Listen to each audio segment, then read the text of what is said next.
Buongiorno amiche, ben ritrovate sul mio canale. Mi scuso se mi trovate sempre con i capelli raccolti, ma ormai io sono in modalità vacanza estate, quindi se ne parlerà direttamente a settembre-ottobre. Probabilmente sto sempre così. Perché ci incontriamo oggi? Finalmente ce l'abbiamo fatta!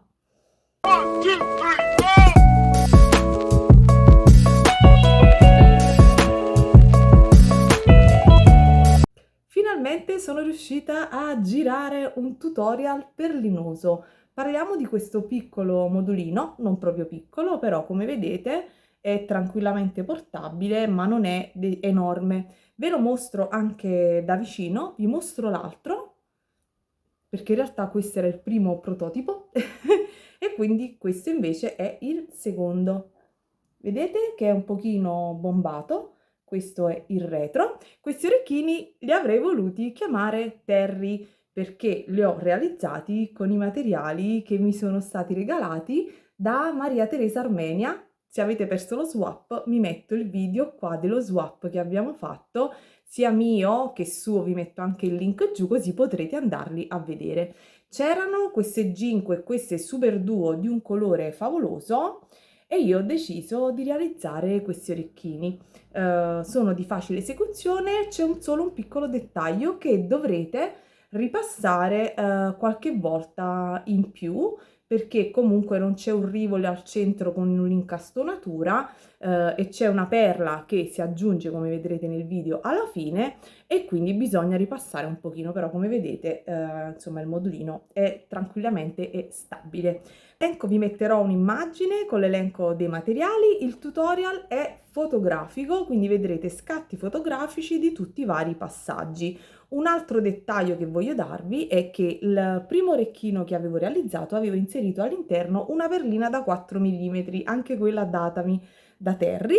Invece poi alla fine ho deciso di mettere, lavorando dal retro, una perla da 6 perché mi piaceva di più l'effetto finale. Poi insomma io ve li mostro tutti e due vicino, questo è il prototipo e questo invece è quello finale. Ovviamente quello finale ha un effetto leggermente diverso perché l'ho fatto per bene senza cuci e scuci. Fatemi sapere naturalmente che ne pensate, se non l'avete ancora fatto ragazze, mi state conoscendo con questo video, io mi chiamo Gabriella, in arte Brigabiciù, e condivido sul mio canale il mio mondo creativo a 360 gradi, compresi tutorial perlinosi che in realtà non facevo da un pochino di tempo. Quindi orecchini Friends, ditemi la vostra, iscrivetevi e cliccate la campanella per non perdere le notifiche, lasciatemi un commentino se vi va e niente, vi lascio al tutorial. Poi ci incontriamo tra qualche giorno perché è arrivato un nuovo pacchetto, nuova unboxing con materiali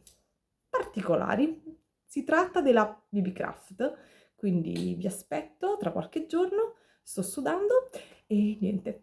Ciao!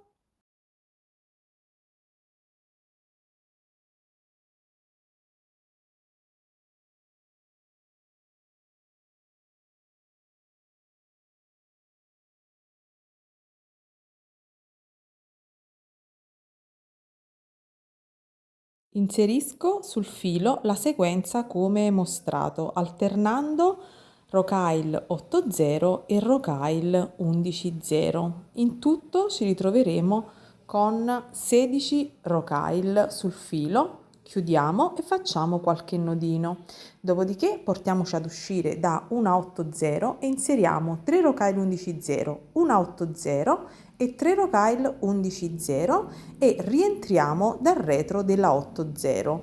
Ripetiamo questa operazione di inserimento di Rocaille per tutte le altre 8.0, quindi dovremo ripetere questo inserimento per altre 7 volte. A giro finito ci troveremo con questo piccolo modulino. Passo in tutte le Rocaille e mi porto a uscire dalla 11.0 come mostrato nella foto. Ed andrò ad inserire sul filo una Super Duo e poi andrò successivamente ad inserirmi in tutte e tre le Rocaille che seguono.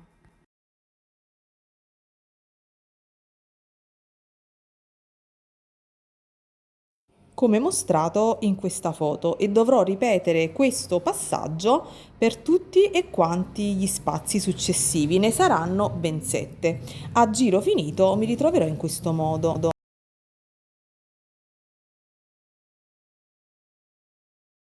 Metterò poi nel foro superiore della Super Duo, di una Super Duo qualsiasi, e vi mostrerò nella foto successiva che girerò il lavoro per comodità. A questo punto inserirò questa sequenza di perline. Una 11 0, entrerò nella Ginko, una 11, una 8 e una 11, rientro nella Ginko, una 11 0 e rientrerò nella Super Duo successiva ed andrò a ripetere questo passaggio per altre 7 volte.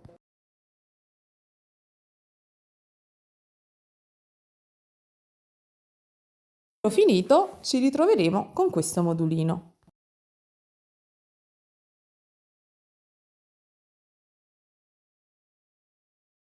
Giro poi dalla Rokyle 11.0 come mostrato in questa foto ed andrò ad inserire due Rokyle 11.0, una perla da 4 mm, una Rokyle 11.0 ed andrò ad inserirmi nella Super Duo che trovo in basso come mostrato in questa foto.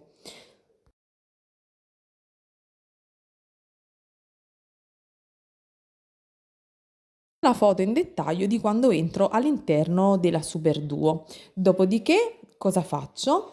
Rientro nella 11.0 nella perla che è posta al di sopra, inserisco altre due Rokyle 11.0 ed andrò ad inserirmi in tutte le Rokyle che seguono. In questo passaggio vi mostro proprio come entro nella 11 e nella perla. Come vedete le due 11.0 e qui vado ad inserirmi all'interno delle Rokyle che seguono. Questo giro questi inserimenti, scusate, dovrete ripeterli per altri 7 volte.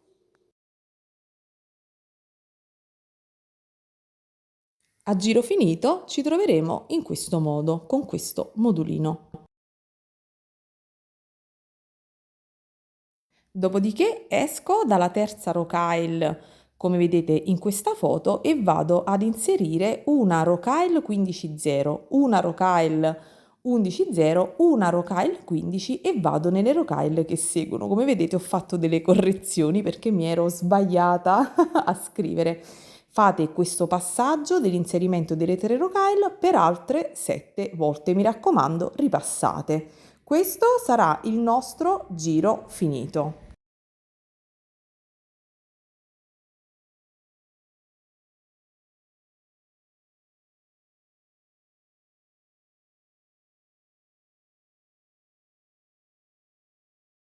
Visto che sono ripassata attraverso dalle rocaie, mi inserisco nella 11.0 e vado direttamente a realizzare il mio cappietto con 7 rocaille 15.0. Mi raccomando, ripasso saltando le rocaille di punta per generare una specie di rombetto. Mi raccomando, ripassate. Poi attraverso le rocaille e mi porto ad uscire dalla 11.0 posta al di sotto della Ginko. In questo modo vi faccio vedere bene nel dettaglio in questa foto e semplicemente vado ad inserire due rocaille 15.0 di colore bianco ed entro nella 8.0. Successivamente, come vedrete, inserirò altre due rocaille 15.0 sempre di colore bianco e mi porterò su ed entrerò nella 11.0 che vedrete nel fotogramma successivo, quella posta proprio di fianco alla Ginko sul lato destro. Quindi faccio questo decoro per tutto quanto il nostro modulino. Ovviamente per fare ciò dovrò passare poi attraverso le Super Duo e le 11.0 che seguono. Proseguo col fare tutti quanti i decori per tutto quanto il modulino, dopodiché mi sposto attraverso le rocaille e vado verso il centro, per inserire la nostra perla da 4 mm. Sfrutto ovviamente le 8 0 che sono poste di fronte. Vedrete in questo primo fotogramma che inserisco una perla da 4 mm, però successivamente cambio idea e quindi sfruttando il retro del mio modulino andrò ad inserire una perla da 6 mm. Sta a voi la scelta, potreste anche optare per lasciare tutto quanto vuoto e non andare ad inserire nulla. Vi mostro quindi i fotogrammi successivi e niente, questa vedete nella foto è la variante con quella da 6 mm, starà a voi la scelta se mettere quella da 4, quella da 6 o addirittura lasciarlo vuoto. Ripasso un po' dappertutto e il nostro modulino è finito. Con questi ultimi fotogrammi vi saluto, il modulino è finito e auguro a tutte una buona creatività. Ciao, ci vediamo nei prossimi giorni con un unboxing.